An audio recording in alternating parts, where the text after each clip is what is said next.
Some stories aren't meant to be told, but this one needs to be heard. It started with something small, something almost unnoticeable, until it wasn't. Before we uncover the truth, make sure you're subscribed for more unforgettable stories. And if you enjoy mysterious twists, drop A in the comments. Here's what happened.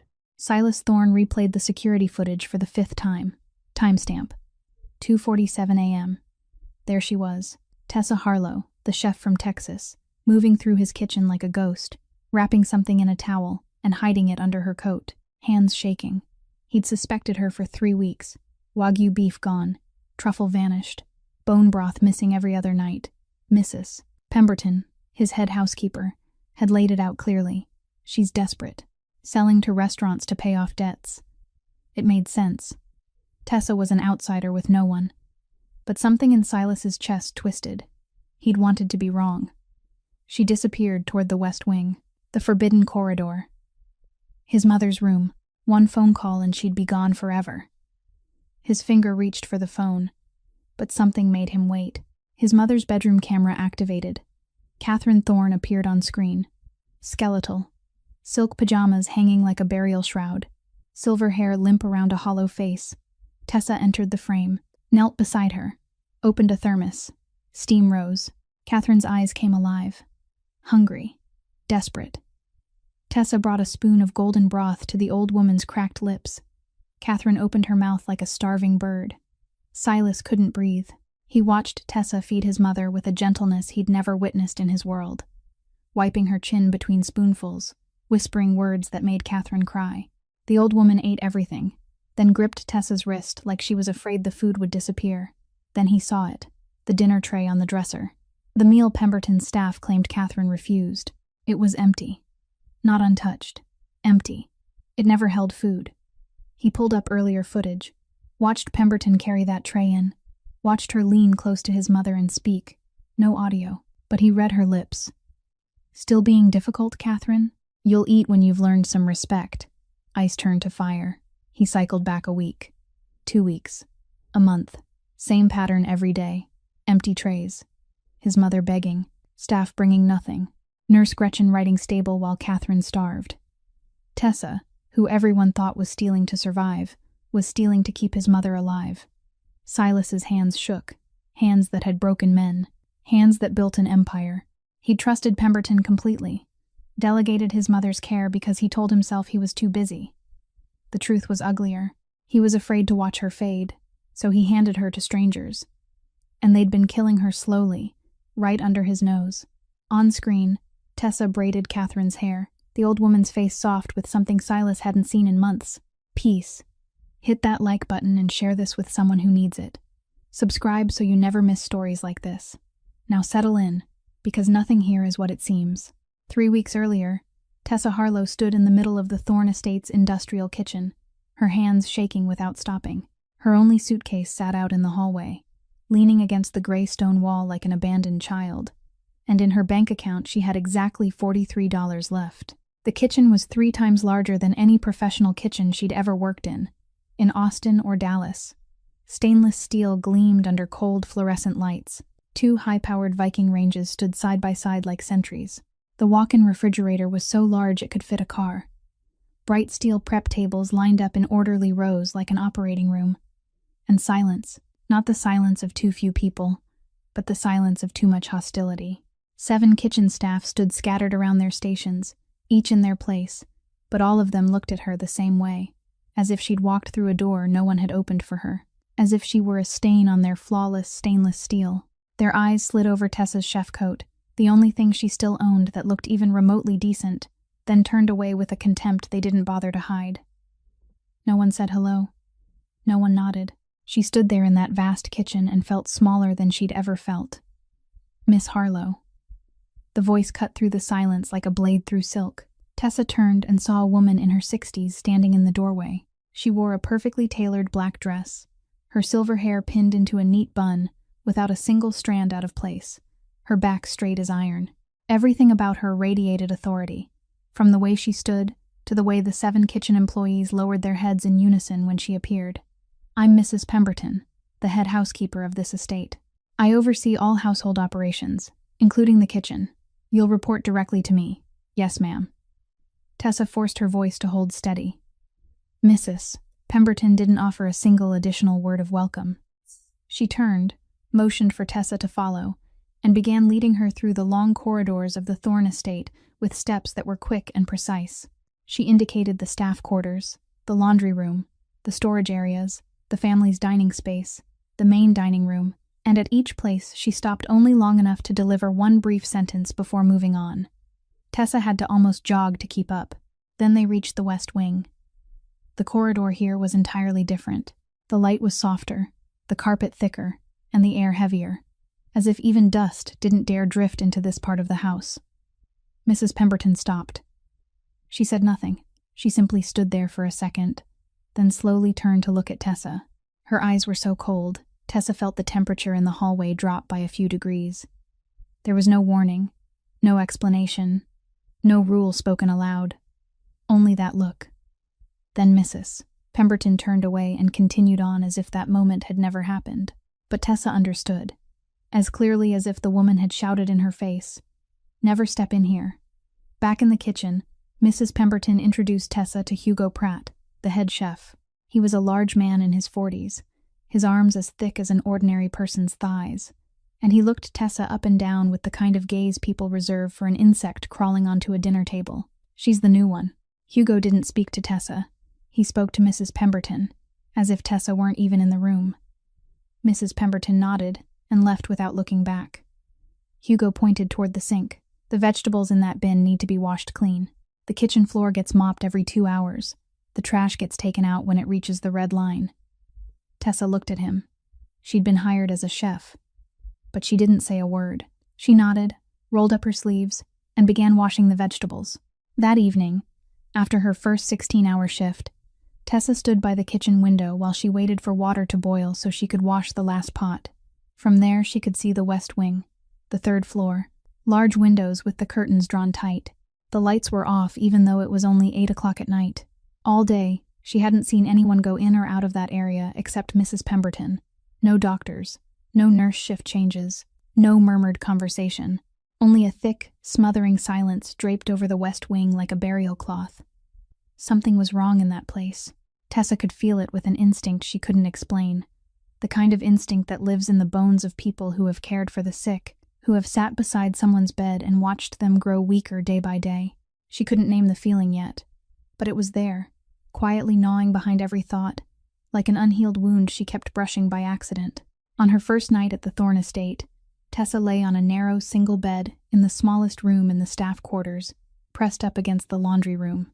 The dryer turned with a steady rhythm through the thin wall, a soft vibration that traveled into the bed frame, into her bones, into the thoughts she'd tried to bury for months, but tonight they dug themselves back up. She closed her eyes, but she couldn't sleep. The ceiling was low.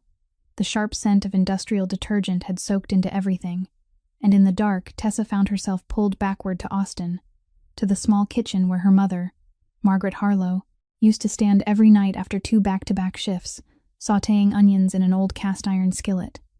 Margaret was all Tessa had. Her father, a construction worker named Ray Harlow, died when Tessa was 8, a scaffolding collapse at a job site south of Austin. She didn't remember much about that day except the dust-caked work boots someone brought home and set by the door, and the sound of her mother crying in the kitchen all night, then getting up the next morning and going to work as if nothing had happened. Margaret didn't fall apart. She took extra shifts at a second restaurant, serving breakfasts in the morning, washing dishes at the Mexican place down the street at night, and between those shifts, she taught Tessa how to cook, not from books or written recipes, but by touch. She guided Tessa's hand to the side of a pot so she could feel the heat. She covered her eyes and made her taste, made her smell, made her guess each spice. "Cooking isn't a job, honey," Margaret used to say. "Cooking is how you tell people you care about them, without having to open your mouth." Tessa carried that sentence into culinary school, then into the kitchen of a well-known restaurant in Dallas, where she became sous chef at 24. The future opened wide. Critics began to mention her name. The head chef said she had gifted hands. Everything Margaret had sacrificed was finally starting to bear fruit. Then the call from the Austin hospital came on a Tuesday morning. Her mother was diagnosed with stage 3 cancer. Tessa turned in her resignation that afternoon. Not a second of hesitation. She went back to Austin, moved into the small house where she'd grown up, and became Margaret's only caregiver for the next 14 months. 14 months of chemotherapy, 14 months of spoon-feeding porridge, wiping her down, changing sheets, reading aloud when her mother couldn't sleep at 3 o'clock in the morning, 14 months of watching the strongest woman she'd ever known shrink day by day, like a candle burning in the wind. Margaret died on an October night, quietly, in her sleep, with Tessa holding her hand. After the funeral, Tessa sat at the kitchen table and opened the stack of bills. $87,000 in medical debt. The house mortgaged.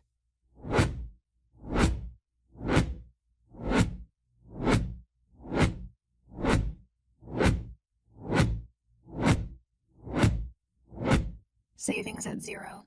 She sold the house, paid part of it down, and the rest became collection calls that arrived every day, as steady as an alarm clock. She lived in her car for 3 winter months, applying for jobs in hundreds of places. No one called back. A 14-month gap on her resume, no recent references, and the restaurant world didn't wait for anyone. Then one night, sitting in her car parked behind a Walmart, Tessa scrolled on her phone and saw a posting, "Private chef for a Chicago estate." The pay was so high she had to read it twice.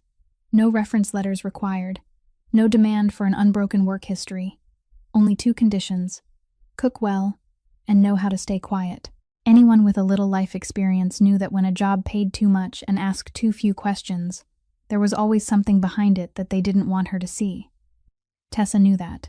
She wasn't stupid, but she was sitting in a car in the heart of a Chicago winter with her last $43, and a drowning person doesn't get picky about a lifeline. The first week at the Thorne estate passed like a test of endurance no one bothered to explain to Tessa, a trial where the rules were never spoken out loud. Hugo Pratt never gave her anything that resembled real cooking. Wash the vegetables, peel the potatoes, mop the kitchen floor every 2 hours, take out the trash, haul crates of ingredients from the delivery truck into the walk-in refrigerator. Work that anyone who'd never held a chef's knife for a single day could do, and Hugo knew it. He handed it to her each morning with a thin, pale smile, like a daily ritual meant to remind her that she didn't belong here. The rest of the kitchen staff fell in line quickly.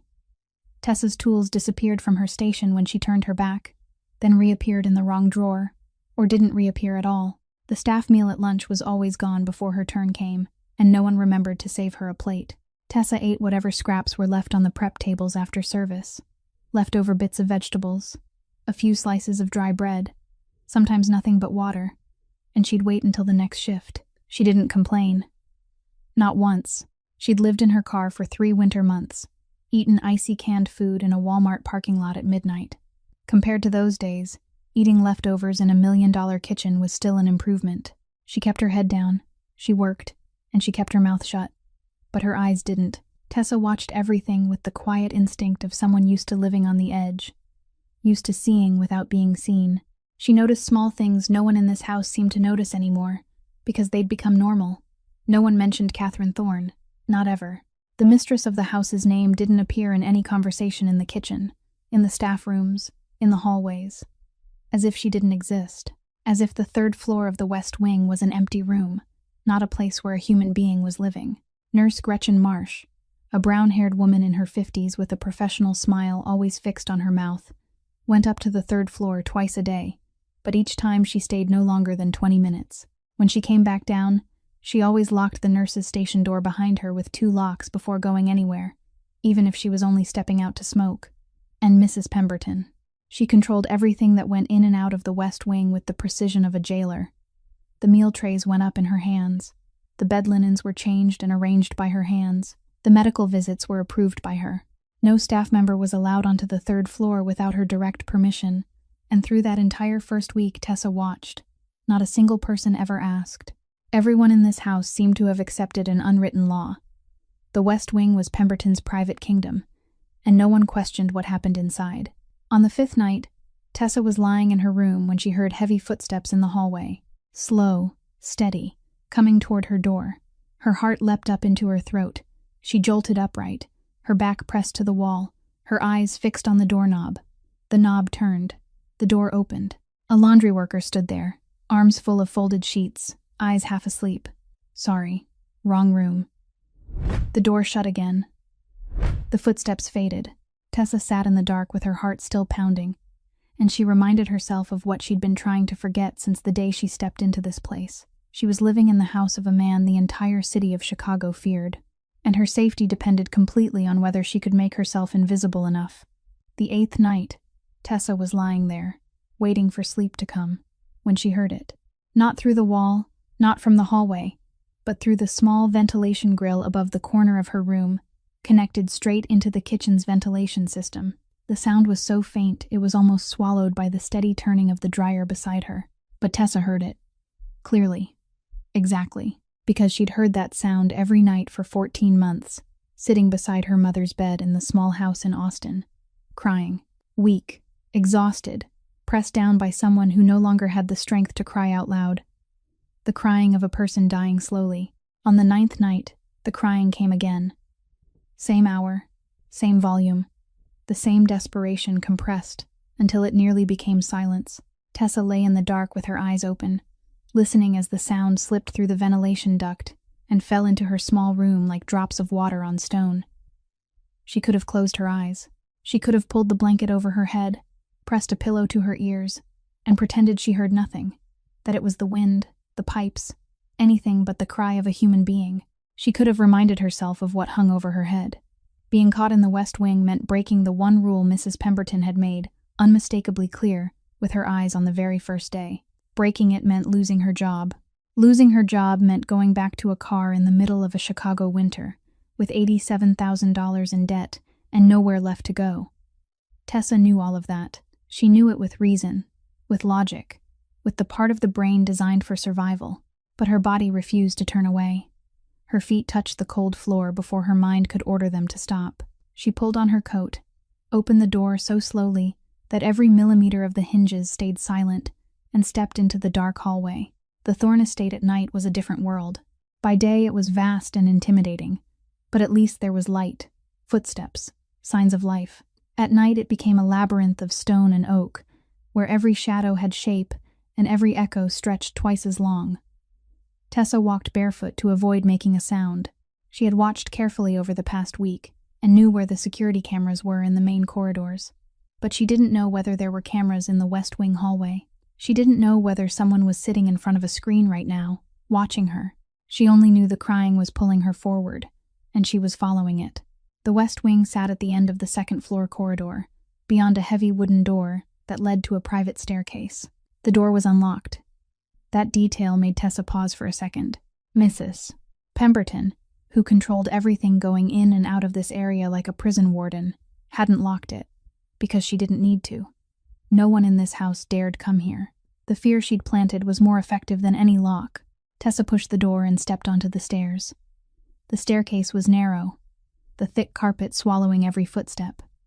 At the 3rd floor, she found a short hallway with 2 doors. The crying came from the last one. She stopped in front of it, placed her hand on the knob, and turned it. The room opened before her, and it took several seconds for Tessa's mind to process the contradiction between what she saw and what she felt. Champagne-colored silk curtains, polished mahogany furniture reflecting the moonlight slipping through a narrow gap, a hospital bed with gleaming steel rails, and an electronic control system. Everything in the room was expensive, flawless, and so cold it felt like stepping into a luxury funeral home. And on the bed, half sitting, half lying, was Catherine Thorne. Tessa had seen what it looked like when death moved close to a person. She had watched her mother shrink day by day for 14 months. But Margaret had at least been fed, cared for, had someone holding her hand. Catherine Thorne looked forgotten. The silk pajamas hung from her skeletal frame, condensed into the shape of a person. Her collarbones jutted like wooden beams beneath her skin.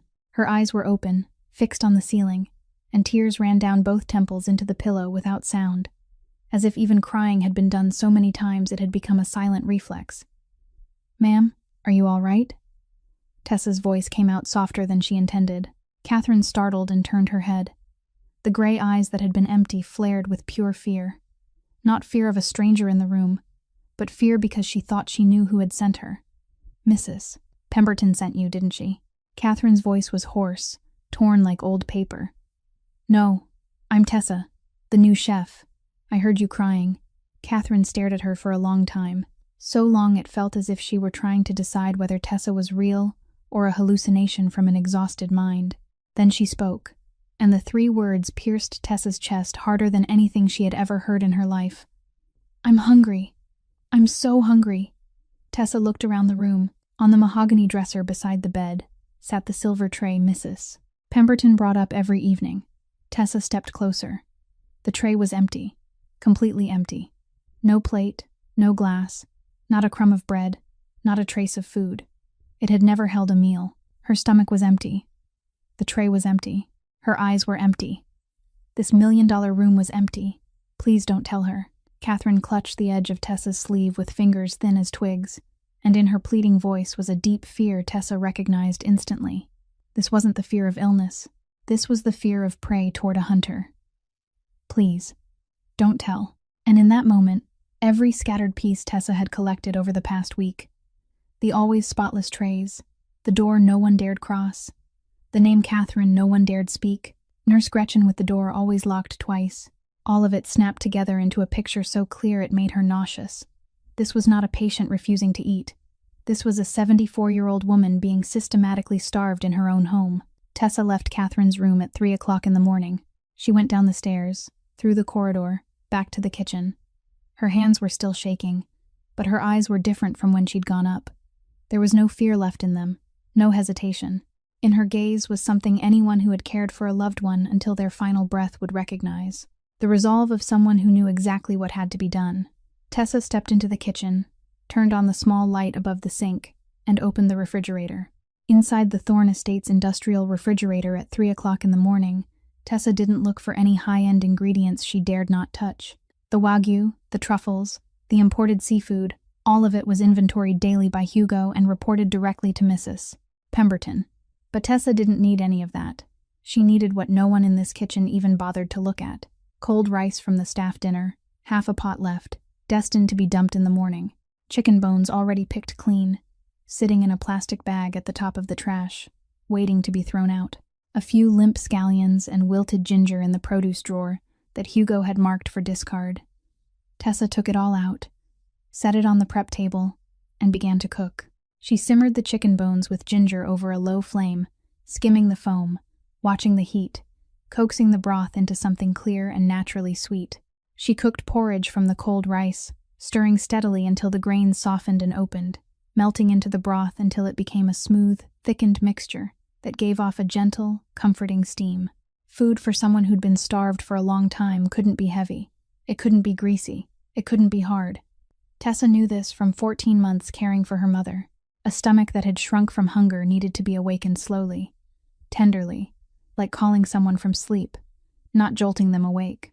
She poured the porridge into the old thermos she'd brought from Austin, the only thing left from her mother's kitchen, then slipped back up to the west wing for the second time that night. Catherine was still awake. When Tessa stepped in and twisted off the lid, steam rose with the scent of chicken and ginger, and Catherine's gray eyes widened, but she didn't reach for it. She drew in on herself, stared at the bedroom door, then at Tessa, then back at the door again. If she finds out. Catherine's voice shook so badly the sentence broke in half. She won't find out. Tessa sat on the edge of the bed, scooped a spoonful, blew softly, then held it at Catherine's mouth. And even if she does, you need to eat. Catherine looked at the spoon, looked at Tessa, then she opened her mouth, and when the first spoonful touched her tongue, when the warm taste of chicken and ginger slid down a throat that had been dry for weeks, Catherine Thorne cried.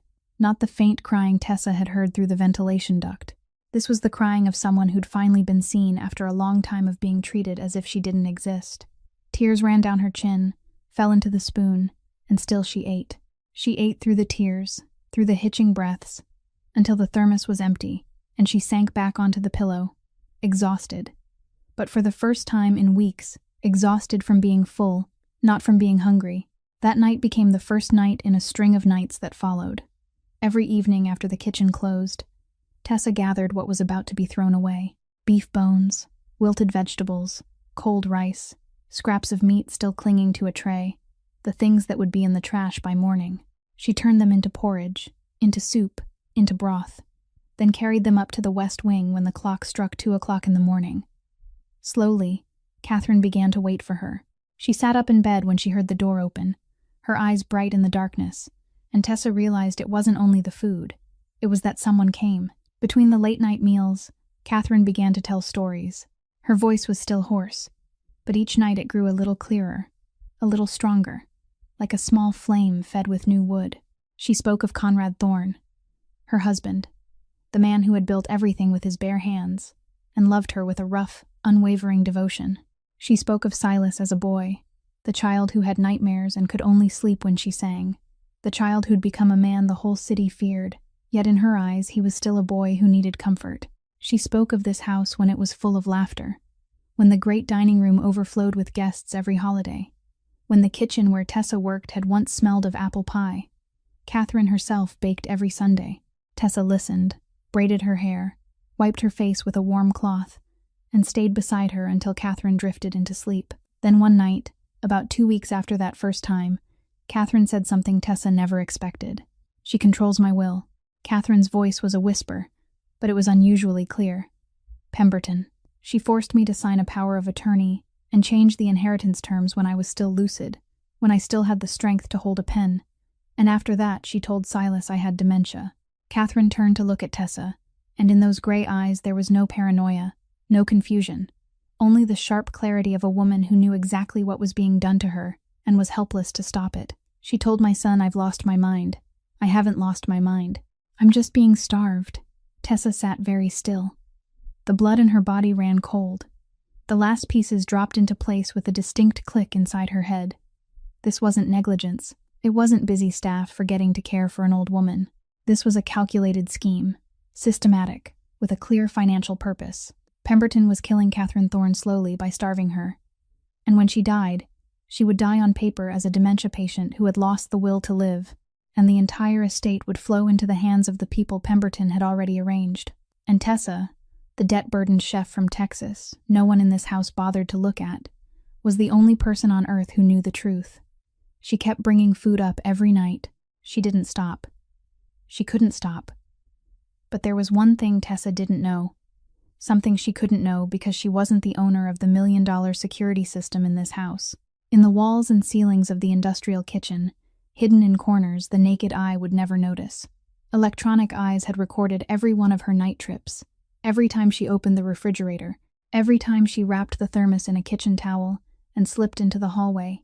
The cameras had seen everything, and it was only a matter of time before someone sat down and watched. Mrs. Pemberton noticed that something was wrong in the third week, not because of any single incident, but because of the accumulation of small changes. Her sharp eyes never missed. Catherine was eating more during the day. Not much, but enough to swallow a few sips of water when Gretchen brought it. Enough that her eyes were no longer completely sunken the way they had been 2 weeks earlier. Catherine was speaking. When Mrs. Pemberton entered the West Wing bedroom each morning to perform the ritual she called care, Catherine no longer lay still staring at the ceiling like a breathing corpse. She sat up. She looked Pemberton straight in the eye. And worst of all, Catherine asked about Silas. "When is my son coming to visit?"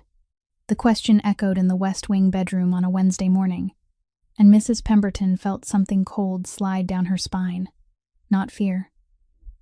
Mrs. Pemberton was not afraid of Catherine. She was afraid of what Catherine's recovery meant. 3 weeks earlier, Catherine had been dying exactly according to plan. Weak, silent, compliant. On paper, a dementia patient refusing food and losing the will to live. Everything had been proceeding perfectly. And now, suddenly, the 74-year-old woman everyone assumed was fading away was sitting up and asking after her son. Someone was interfering. Mrs. Pemberton spent that afternoon in her housekeeper's office, with the door locked and the curtains drawn, her eyes fixed on the computer screen.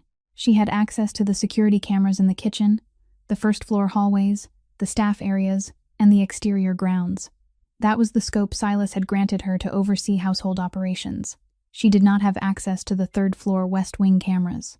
That system was under Silas's direct control. Separate codes, separate servers, and she had never dared ask. But the kitchen cameras were enough. She rewound the footage from the past 3 nights and saw exactly what she needed to see.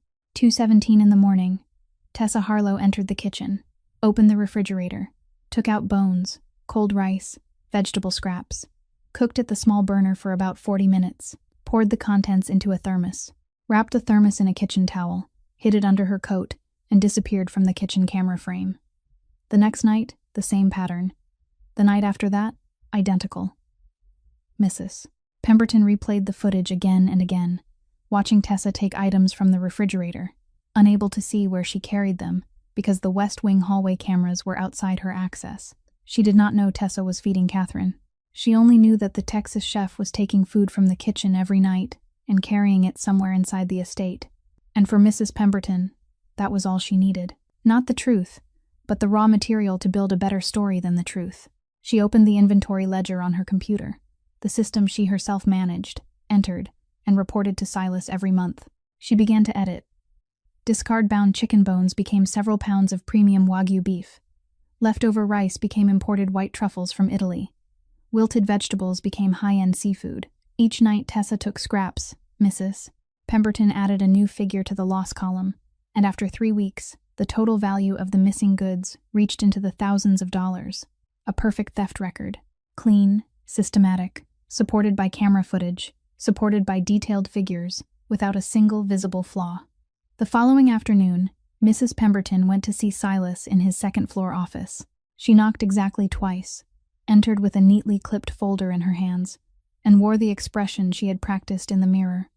Worried, sorrowful, reluctant, like someone forced to deliver bad news she wished she did not have to speak. "Mr. Thorne, there is something I need to report." Her voice was low, weighted. "It concerns Miss Harlow." Silas sat behind his desk, his eyes moving over the documents Pemberton placed in front of him. Inventory reports, camera notes, itemized lists of missing ingredients with precise values. "I did not want to believe this, sir." Pemberton shook her head slightly, her voice trembling just enough. "I tried to find another explanation, but numbers do not lie. Miss Harlow has been systematically stealing ingredients, Wagyu, truffles, premium bone stock, every night, without fail. Perhaps she is selling them to outside restaurants to pay off debts."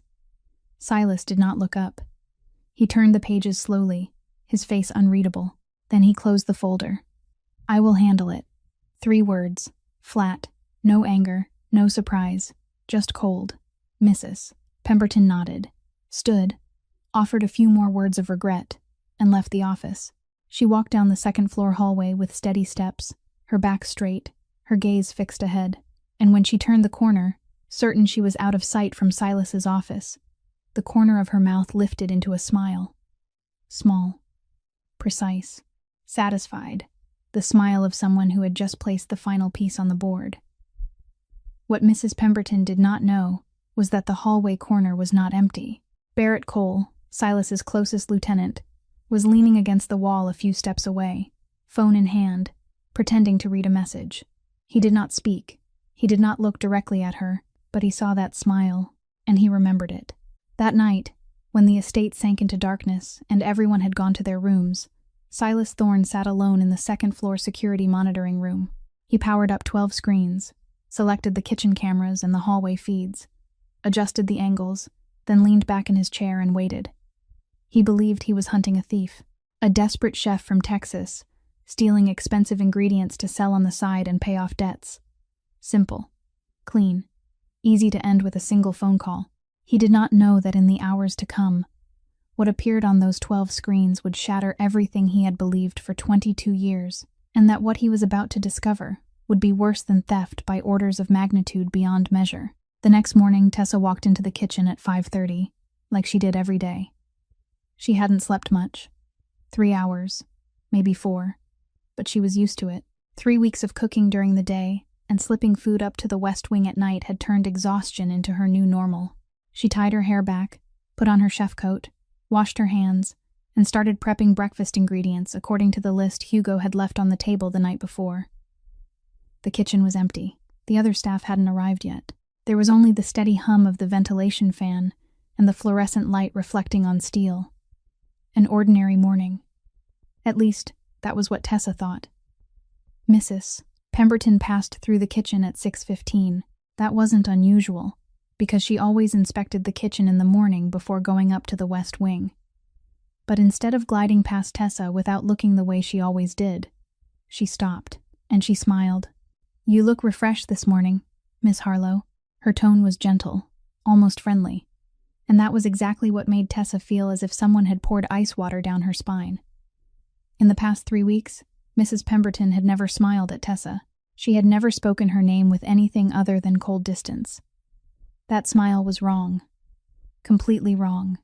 Like flowers blooming in winter on a dead branch. Beautiful, but so unnatural her instincts screamed that something was coming. "Thank you, Mrs. Pemberton."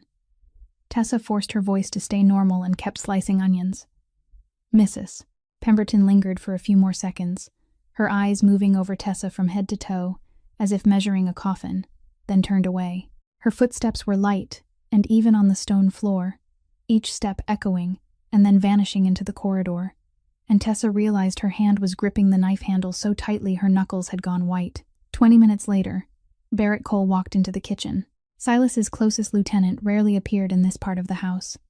He belonged to the second floor, to boardrooms, to quiet phone calls behind closed doors. He had no reason to be standing in the kitchen at 6:30 in the morning with a cup of coffee in his hand, his eyes moving around as if he were checking something.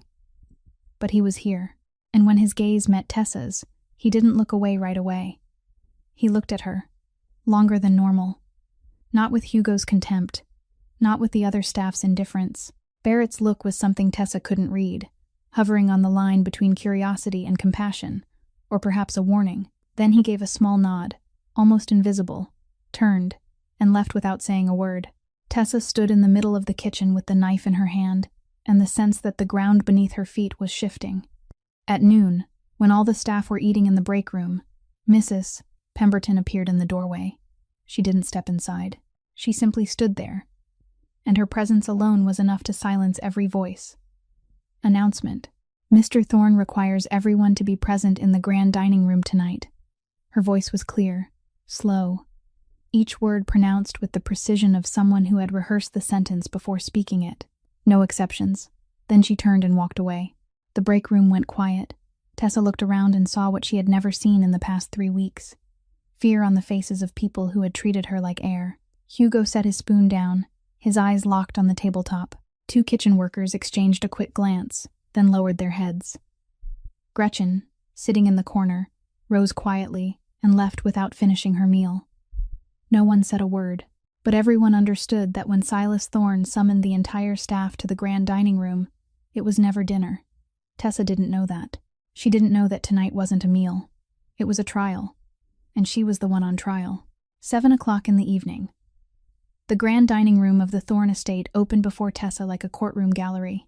A long oak table with 20 seats dominated the center of the room, its surface polished until it mirrored the light from the crystal chandelier hanging from the high ceiling. On the east wall, a large oil portrait of Conrad Thorne looked down with stern eyes, and Tessa had the strange sensation that even the dead were waiting to see what came next. Everyone was present. The 7 kitchen staff sat along one side of the table, Hugo Pratt at the head of their cluster, his face hard as stone. The household staff, 4 of them, sat together in silence. Gretchen Marsh sat apart, hands on her lap, fingers tapping lightly against her knee as if keeping time to a song only she could hear. Dolores Vance, the assistant housekeeper, sat beside Mrs. Pemberton's empty seat, back straight, eyes flicking toward the door every few seconds. 3 of Silas's lieutenants sat near the far end of the table, Barrett Cole among them, his face unreadable, while his eyes swept the room again and again like a security camera. Mrs. Pemberton sat in the most honored position, immediately to the right of the head chair reserved for Silas. She wore black as always, her silver hair pinned into a flawless bun, her back straight, and on her face was an expression Tessa could only describe as absolute confidence. She looked like someone who already knew the verdict and was merely waiting for the formalities to play out. Tessa stood at the end of the table. No one invited her to sit. She clasped her hands behind her back to hide the shaking and tried to keep her knees from giving way.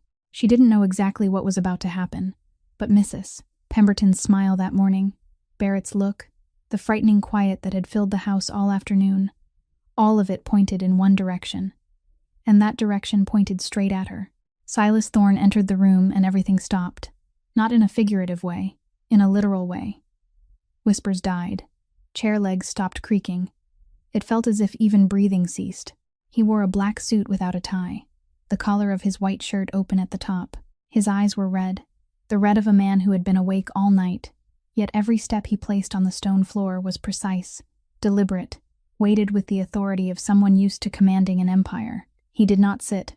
He stood at the head of the table with one hand on the back of the chair, and he looked at everyone in the room. Slowly, one face at a time, like he was reading a book whose ending he already knew. "We have a problem." His voice was calm. So calm it was more frightening than any shout. "There is a thief in this house." Every gaze in the room shifted toward Tessa. She felt them, each one, like needles pressed into skin. Hugo glanced at her and looked away fast. Gretchen lowered her eyes. The kitchen staff murmured, too soft to make out, but loud enough for Tessa to know they were talking about her. Mrs. Pemberton gave a small nod, almost unconscious, but Tessa saw it. The nod of someone satisfied that everything was unfolding according to the script. Mrs. Pemberton. Silas turned toward the head housekeeper, his voice still flat. "Would you present your findings to everyone?" Mrs. Pemberton rose, slowly, formally, like the key witness stepping up to testify. She took the folder she had prepared, opened it, and began to speak in a heavy, pained voice. The voice of someone forced to reveal a truth she wished did not exist. "Over the past 3 weeks, I have observed a serious decline in our ingredient inventory." She turned pages, read numbers aloud. Grade A Wagyu, imported white truffles, high-end ingredients worth thousands of dollars disappearing systematically. I reviewed the kitchen security cameras. She paused, looked at Tessa, and her face wore a perfectly staged expression of pity. "The footage shows Miss Harlow taking items from the kitchen at night, repeatedly, regularly. I know she has been struggling financially, and I sympathize. But theft is theft." She set the folder down and sat again, back straight, eyes forward, a perfect picture of wounded loyalty. The room fell silent. Silas turned to Tessa. His eyes met hers, and Tessa searched his gaze for any sign of what was waiting for her. But Silas Thorne's eyes were a wall of steel. Nothing came out. Nothing went in. "Is this true, Miss Harlow?" Tessa swallowed. She could lie. She could deny it. She could invent a story. But she was too tired to lie, and the truth was simpler. "I have taken food from the kitchen at night." "Yes." A low hiss of whispers ran around the table like electricity. Hugo folded his arms. Gretchen released a breath. Mrs. Pemberton lifted her chin just slightly, just enough to say everything. "There," she said, her voice gentle but firm as a judge's gavel. "She admits it." The room's murmurs grew louder. Tessa felt the floor sliding away beneath her feet. She thought of her car in the Walmart parking lot, of the freezing nights, of $87,000 in debt, of everything waiting for her outside the iron gates of this estate. Then Silas raised one hand. A small gesture. But the effect was immediate. Every sound in the room vanished as if someone had flipped a switch. Absolute silence. "Thank you for your honesty, Miss Harlow," Silas said, and his voice was still flat, still unreadable. "Now, let me show everyone this." Silas stepped to the side, and behind him, on the wall opposite Conrad Thorne's portrait, a large screen Tessa had never seen before lit up. It had been hidden behind a wood panel, and now that panel slid aside to reveal a glossy black surface that covered nearly half the wall. Silas held a small remote in his hand, and when he pressed the first button, the dining room became a movie theater. The first footage was the West Wing hallway, shot from above. Mrs. Pemberton entered the frame, back straight, a silver tray in her hands. She moved down the corridor with the steady pace of someone performing an everyday task, pushed open Catherine's door, and went in. The camera switched to the bedroom angle. The image was sharp down to the smallest detail. "Mrs." Pemberton set the tray on the dresser, then leaned close to Catherine's face. There was no sound, but none was needed. Silas hit pause at the exact moment Mrs. Pemberton's mouth was open, and everyone in the dining room could read the words on her lips with perfect clarity. "Still being difficult, Catherine. You'll eat when you've learned some respect." Silas pressed play. "Mrs." Pemberton straightened, turned, and left the room.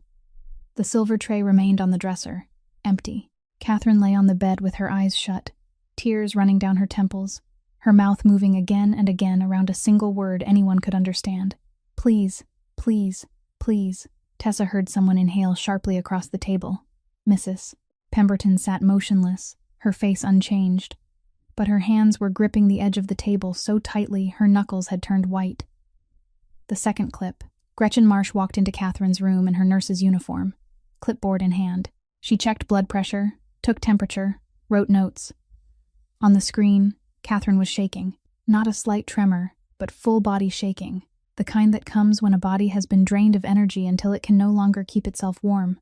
Gretchen watched Catherine shake, looked straight at the old woman dying in front of her, then lowered her eyes to the clipboard and wrote. Silas zoomed in. Gretchen's handwriting filled the screen, large enough for the entire room to read. Patient stable. Refusing food. No significant change. At the far end of the table, the real Gretchen Marsh sat watching herself on the screen, and her face shifted from white to gray, as if the blood had been pulled out of her. The third clip. Catherine's room at 2 a.m. The door opened. Tessa walked in, and this time Tessa watched herself on the screen, watched herself kneel beside Catherine's bed, watched herself open the thermos, raise spoon after spoon of porridge to the old woman's mouth. Catherine opened her mouth, ate, her eyes brightening, her hand gripping Tessa's wrist. Between spoonfuls, Tessa on the screen wiped Catherine's chin, smoothed her hair, whispered words the camera could not capture. But everyone in the room understood they were gentle words because Catherine's face softened after each one, like someone being lulled to sleep. Then Tessa braided her hair, slowly, carefully, strand by strand, silver hair woven together, and Catherine closed her eyes and smiled for the first time in all the footage Silas had shown. The dining room went numb with silence. Not the tense silence from when Silas had entered, the silence of people who had just been punched in the gut and had not yet found their breath again. The 2 youngest kitchen workers were crying, tears sliding down their cheeks without them bothering to wipe them away. Hugo Pratt stared at the oak tabletop as if he wanted to crawl underneath it. Dolores Vance raised a hand to cover her mouth, her shoulders trembling. Barrett Cole sat rigid, jaw clenched so hard the muscles at his temples stood out. His eyes bloodshot as he stared at the back of Mrs. Pemberton's head, with a look Tessa had never seen on anyone's face. Silas turned off the screen. The room fell back into the chandelier's warm gold light, and the contrast with what they had just watched made everything look unreal, like waking from a nightmare only to realize you were still inside it. "This is Tessa Harlow," Silas said, and his voice shook. Not much, but enough for everyone to hear, and that tremor was more frightening than fury, because Silas Thorne did not shake. "The woman accused of stealing." He paused. "She did steal," he continued, his voice clearer now, sharper. "She stole leftovers, bones, cold rice, the things that would be in the trash tomorrow, and she used them to keep my mother alive while the people I trusted, the people I paid, the people I treated like family, were starving her to death." "Mrs." Pemberton opened her mouth. Her voice was still astonishingly controlled, or perhaps it was the reflex of 22 years of controlling every situation. "Mr. Thorne, Catherine has dementia. She isn't aware. My mother doesn't have dementia." Silas cut her off. And for the first time tonight, his voice wasn't flat. It was sharp as a blade. "My mother is hungry." Mrs. Pemberton closed her mouth. Not because she had nothing left to say, but because whatever lived in Silas's eyes now did not permit another word. "My mother is dying," Silas said, and his voice broke in the middle. Broke in a way no one in this room had ever heard, in a way no one had ever imagined Silas Thorne could break. Not from old age, not from illness, from hunger, from abuse, from a conspiracy orchestrated by the very woman who had raised me. Silas walked toward Mrs. Pemberton, not in a rush, each step slow, even, precise, like a man counting down the final seconds. Mrs. Pemberton sat motionless in her chair, her back still straight, her chin still lifted, but her eyes had changed. The absolute confidence from earlier was gone, replaced by the quick calculation of a cornered animal weighing whether to bite back or play dead. Silas stopped beside her, looked down, and took her arm, not roughly, not with a jerk, just a grip, firm and impossible to shake off, like steel cuffs wrapped in skin. 22 years. Silas's voice was low, meant only for Mrs. Pemberton and those nearest to hear, yet in the room's absolute silence every word carried to the farthest corner. "You've been in this house for 22 years. You held me at my father's funeral when I was 14. You taught me how to tie a tie. You sat by my bed when I had a fever. And this is what you do." Mrs. Pemberton opened her mouth, and her voice still held that calm perfected over decades of controlling every situation. "Mr. Thorne, you don't understand the burden I've carried." Catherine changed after Conrad died. She became difficult, uncooperative, refusing everything. "I was only trying to maintain order in this house, to keep it running while you were busy with bigger matters." "Enough. One word, 2 syllables." Silas didn't shout. He didn't roar. He spoke in that flat, icy tone Tessa imagined he used when he made decisions no one dared question. Mrs. Pemberton's mouth closed mid-sentence, as if someone had cut the sound. Not because she had run out of arguments, but because she realized that all the arguments in the world were meaningless against the eyes looking down at her now. Silas released her arm, turned to face the entire room, and when he spoke again, his control was complete. Cold, clear, not a tremor allowed through. "Anyone involved in this, anyone who took part in starving my mother, knew what was happening and stayed silent, or helped cover it up. Stand up, right now. Stand on your own, and you'll leave here on your own feet." The room froze. No one breathed. No one moved. Every second that passed felt heavy as lead. Then Gretchen Marsh stood, slowly, head bowed, shoulders collapsing as if her spine had been pulled out. She didn't look at anyone. She simply stood there, and her rising was like the first stone starting an avalanche. 2 young kitchen workers stood next, almost at the same time, faces bloodless, eyes fixed on the floor. Then Dolores Vance, the assistant housekeeper who had sat beside Mrs. Pemberton through the entire dinner, pushed back her chair and rose. Tears ran down her face, but she didn't speak.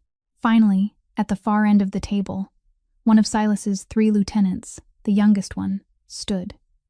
Tessa saw Barrett Cole turn to look at him with an expression she could only describe as pure disgust. Silas looked at each person standing, counted them, stored the faces, then drew his phone from his suit pocket with a motion as ordinary as checking a text. Security. His voice on the call was as level as if he were making a dinner reservation. "Remove these people from the property. They have 1 hour to collect their personal belongings. After that, if I see any of them within 1 mile of this estate, the consequences will be very clear." He didn't need to say what the consequences were. Everyone in the room understood. The security team appeared from a side door behind the dining room, quick and silent, and Tessa realized they had been waiting there. Everything had been arranged in advance. This dinner, the footage, the timing, the guards waiting behind the door. Silas had known exactly how it would unfold before he ever stepped into the room. Gretchen, Dolores, the 2 kitchen workers, and the young lieutenant were escorted out in silence. They moved like shadows, heads down, no one looking back. But Mrs. Pemberton was different. When 2 security officers reached her, she yanked her arm away. "You have no right to touch me." Her voice went sharp, cracking, stripped of the polished calm she had maintained for 22 years. "I built this house. I kept this family standing when no one else could."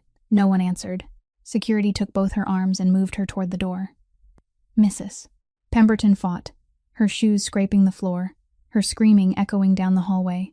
Accusations tangled with pleading into a chaotic blur of sound, until the dining room doors shut and the stone walls swallowed her voice, farther and farther away, until it vanished.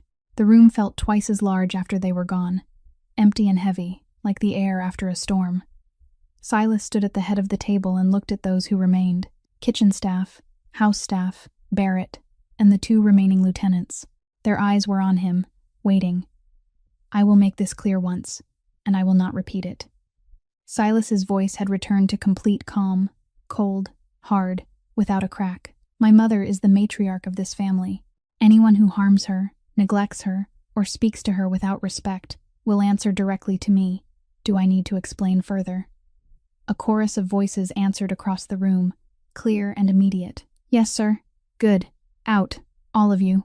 Chairs scraped stone, footsteps hurried, and the grand dining room emptied like water pulling back. But before the last person crossed the threshold, Silas's voice rose one more time. "Except you, Miss Harlow." The dining room doors closed behind the last person, and the vast room suddenly felt so enormous that Tessa had the strange sensation she was standing in a desert with a ceiling. Only she and Silas Thorne remained. The crystal chandelier high above cast 2 shadows, one at the head of the table, one at the foot, and the distance between them stretched like a sentence. Tessa clasped her hands tight behind her back and braced herself. She didn't know for what exactly, but she braced for everything. For anger because she had known the truth and had not gone straight to him. For punishment because she had entered the West Wing where she had been forbidden. For exile because even if she had saved Catherine, she was still someone who had broken the rules in the home of a man for whom rules were law, and breaking the law had consequences, no matter the reason. She prepared herself to be carrying her suitcase out through the iron gates of the Thorne estate at midnight, back to her car, back to the parking lot, back to the beginning. She prepared for all of it, but she was not prepared for what happened next. Silas Thorne, head of the Thorne Syndicate, the man Chicago feared, the man who ran an empire across the Midwest with an iron hand and instincts that never missed, walked toward her, stopped 2 steps away, and knelt. Both knees touched the stone floor. His back remained straight, but his head bowed. And when he looked up at her, Tessa saw something on that face she was sure no one in Silas Thorne's world had ever been allowed to witness. Tears. Don't go. His voice was rough, stripped down to bone. No longer cold, no longer controlled, only the pure desperation of a man begging.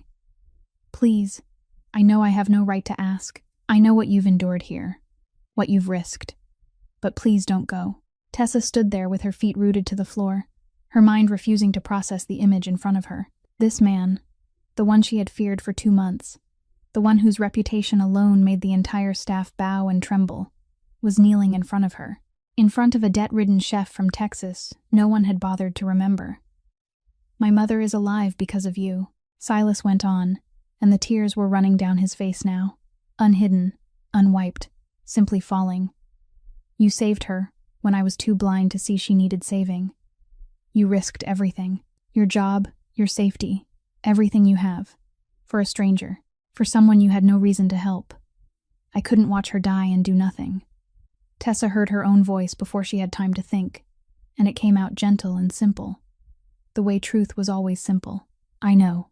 Silas looked up, and in his eyes, red from sleeplessness and crying, Tessa saw real pain. Not the pain of a crime boss, but the pain of a son who had just realized he had nearly let his mother die in the very house he owned. I know you couldn't. That's who you are. That's the kind of person you are. And I am asking you to stay. My mother needs you. He paused, swallowed, and when he spoke again, his voice broke, truly broke. Not a small crack the way it had been earlier, but shattering like glass on stone. I need you to help me fix all of this. Help my mother recover. Teach me how to be the son she deserves. Tessa looked at him, kneeling there, and felt something shift inside her chest. Something she had locked away since the day her mother closed her eyes. Since the day she decided that caring about someone only led to loss, and she had suffered enough loss to last a lifetime. I'm just a cook, she said, and her voice was trembling now too. You can hire doctors, nurses, specialists. They'll care for her far better than I can. She doesn't need doctors. Silas's hands clenched into fists on his thighs, not in anger, but because he was fighting not to collapse completely in the middle of the dining room floor. She needs someone who cares, someone who sees her as a human being, not a burden, someone who feeds her with gentle hands and braids her hair and sits beside her until she sleeps and treats her with the dignity everyone else stripped away. She needs someone like you. Tessa looked down at Silas Thorne, really looked, and for the first time since she had stepped into this estate, she didn't see a crime boss. She didn't see the man the city feared. She didn't see her employer. She saw a son kneeling on the cold floor of his own home, crying in front of a stranger, begging for help to save his mother because he knew he had failed and he didn't know how to fix it alone. She saw what she had seen in the mirror every day for 14 months in Austin. The fear of losing a mother. I'll stay. Tessa heard herself say it, and it was steadier than she expected. For Catherine, I'll stay and help her get stronger. Silas's face changed, not slowly, instantly, like a light switching on in a dark room. The desperation drained away, replaced by something Tessa could only call pure relief, the relief of someone being thrown a lifeline in open water. Thank you, he said, and those 2 words carried more weight than any speech he had delivered tonight. Thank you. Then Silas stood. He lifted his hand and wiped his eyes with the back of his wrist, a gesture so plain it was almost clumsy, and Tessa saw the transition happen right in front of her. His shoulders squared, his jaw hardened, his gaze sharpened again. The desperate sun vanished, and the man standing before her now was Silas Thorne. the man who was used to making decisions that changed other people's lives. He slid a hand into the inside pocket of his suit jacket and withdrew a white envelope. Silas set the envelope on the oak table and slid it toward Tessa. Inside were documents. His voice had returned to calm, but this calm was different from the earlier coldness. It was softer, weighted with gratitude he still didn't know how to say out loud. I had my attorney prepare it. From now on, you have full authority over my mother's care. Medical decisions, daily schedule, diet, who is allowed in her room and who is not.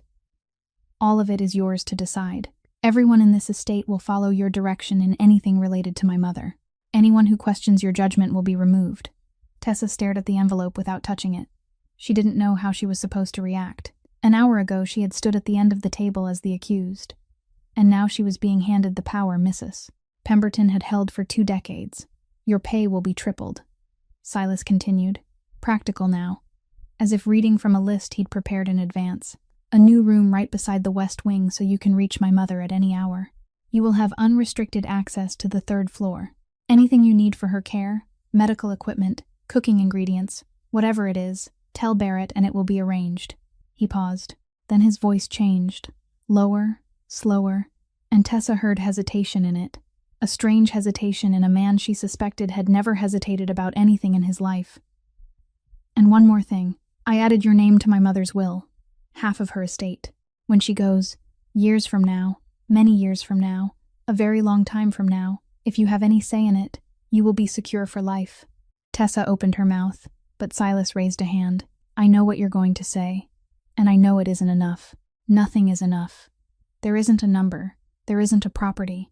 There isn't anything money can buy that can repay what you did to save my mother's life, but it's what I can offer. It isn't necessary. Tessa finally said, her voice gentle but firm. I didn't do it for money. It is necessary to me. Silas held her gaze, and there were no tears left in his eyes now, but there was something deeper than tears. The determination of a man trying to repair what had broken in the only way he knew. You saved my family, Tessa. The least I can do is make sure you are part of that family. Tessa picked up the envelope. Her fingers touched the paper and felt the weight of the pages inside. The weight of a life being rewritten in ink and notarized signatures. 3 weeks earlier, she had been sitting in her car behind a Walmart with her last $43. Now she was holding documents worth half the fortune of one of the wealthiest families in Chicago. She wanted to say it was too much, that she didn't deserve it, that she had only done what any human being with a conscience would do. But she looked at Silas and understood that for him, this wasn't generosity. It was survival. He was trying to hold on to the last remaining piece of his family, and she was the only person he trusted to help. So instead of refusing, she said the only thing she truly wanted from him, visit her. Silas blinked as if she had asked him a question he hadn't expected.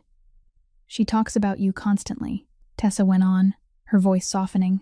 Every night when I sit beside her, she tells me about you, about the boy who had nightmares, about the son she is prouder of than anything else in the world, about how much she misses you. Silas said nothing. He stood there with his jaw clenched, eyes fixed on a point somewhere on the oak tabletop, and Tessa understood that his silence now wasn't because he didn't want to speak. It was because he couldn't. She doesn't need your money, Tessa said, gentle but clear. She needs you. Silas nodded. A small nod, slow and heavy, like a man accepting something he had owed for far too long. Then Tessa set the envelope back down on the table, and when she looked up, there was no fear left on her face, no worry about the future, only a simple need more urgent than any paperwork in the world. Can I see her? Now. I want to make sure she's all right after everything tonight. They moved through the Thorne Estate's corridors in silence, their footsteps echoing softly on stone. 2 shadows traveling side by side past tall windows, where moonlight fell in long silver bands across the carpet. The strangest pair this house had ever witnessed. The most powerful crime boss in Chicago, and a debt-burdened chef from Texas, walking together toward the West Wing, as if they had known each other all their lives. When they reached the base of the staircase to the 3rd floor, Silas stopped. His hand settled on the banister, his fingers tightening around the wood, and he stood there for a few seconds before speaking, eyes lifted toward the dark stairs as if he were staring straight into the months he had avoided. I didn't do my duty as a son. His voice was small, stripped of the authority he had carried all night, leaving only the naked honesty of a man facing his own failure. I let fear hold me back, afraid to watch her grow weaker, afraid to sit beside the bed and watch the strongest woman I have ever known disappear a little more every day. So I stayed away. I handed her to other people and told myself I was handling bigger things. He swallowed. I almost let her die because I was too cowardly to face her illness. Tessa placed her hand on his arm. Gentle, brief, just enough to let him know she was there. You're here now. That's what matters. Silas looked at her, nodded, and went up the stairs. They stopped at Catherine's door. Silas set his hand on the knob, drew a deep breath, and turned it. The room was flooded with moonlight from a large window facing Lake Michigan. Catherine sat propped against the pillows, an open book on her lap, a small bedside lamp casting warm gold over her silver hair. She looked up at the sound of the door, and her gray eyes met her son's. Everything in her face stopped. The book slid from her lap onto the blanket without her noticing. Silas, her voice trembled, thin and fragile, uncertain, as if she were looking at a mirage, and afraid that if she spoke louder, it would disappear. "Hi, Mom." Silas crossed the room, each step faster than the last, until he dropped to his knees beside the bed and took Catherine's frail hand in both of his. His hands were big, rough, scarred, enclosing hers the way you would cradle a small bird. "I'm sorry, Mom. I'm so sorry." Catherine's other hand rose, trembling, to touch Silas's face. Her fingers traced the scar running from his temple down his cheekbone, brushed the dark hollows beneath his eyes, touched the tears sliding down his skin, and she touched her son with the tenderness of a mother who had waited too long for a moment like this. "You know now." Her whisper trembled. "I know everything, and I've handled it. You're safe now. I promise you. You're safe." Catherine drew Silas's head into her chest, and the most powerful man in Chicago folded into his mother the way a 14-year-old boy once had at his father's funeral. Mother and son held each other and cried, and the room filled with a sound Tessa recognized better than anyone. The sound of love that had almost been destroyed, stitching itself back together. Piece by piece, Tessa stepped back toward the door to give them privacy. This was their moment, not hers. She was only the cook. She had only happened to hear crying through an air vent, and she hadn't been able to turn away. But Catherine lifted her head, saw Tessa retreating, and reached out, fingers thin as twigs, yet they clamped around Tessa's wrist with a strength no one would have guessed remained in that frail body, and she pulled Tessa closer. "My 2 children." Catherine's voice was fierce, even through tears. Fierce in the way only mothers who have walked through hell can be fierce. "My 2 children together. This is all I want." Tessa was about to say she wasn't Catherine's daughter, that she wasn't family, that she was only a stranger who had walked in at the right moment. But Silas's eyes met hers over Catherine's shoulder, and he gave a small shake of his head, one small gesture. But it said everything. Let her have this. Let all of us have this. Tessa stayed. She sat on the edge of the bed, and Catherine held her hand with one hand, held Silas's hand with the other, and kept them both close with the grip of someone hauled up from the bottom of a ravine who refused to let go of anything keeping her from falling again. Moonlight from Lake Michigan poured through the window, laying a soft silver veil over the 3 people in the room. Catherine drifted toward sleep. Her breathing slowed, steadied, her eyes closed, and her face became peaceful. Not the resignation of someone abandoned, but the true calm of someone who was loved. Yet even in sleep, she still held them both tightly. Silas sat still, eyes on his mother, and said nothing. Tessa sat still too, and in that quiet moment, fleeting as a breath, she thought of her own mother, of Margaret, of her mother's hand holding hers on the last night in Austin, of the promise she had whispered beside the bed, "I'll be all right, Mom." She had not been all right. For the past year, she had only existed, not lived. She moved, breathed, ate, slept. But something inside her had gone dark the night her mother closed her eyes. Then she let the thought go, gently, like releasing a leaf onto moving water, not forgetting, not erasing, only letting it float. Because sitting here, in this moonlit room, Catherine's hand in hers, Silas beside her, she found what she had lost on the day her mother died. Purpose. For the first time since she walked through the iron gates of the Thorne estate, Tessa felt something other than fear. She felt, impossibly, like she had come home. This story reminds all of us of something simple and profound. Sometimes kindness does not have to be grand. Sometimes it is only a bowl of porridge cooked at 3 o'clock in the morning from ingredients no one else bothers to notice. Sometimes the person who saves us is not a hero in armor, but an ordinary woman with trembling hands and a heart that refuses to turn away.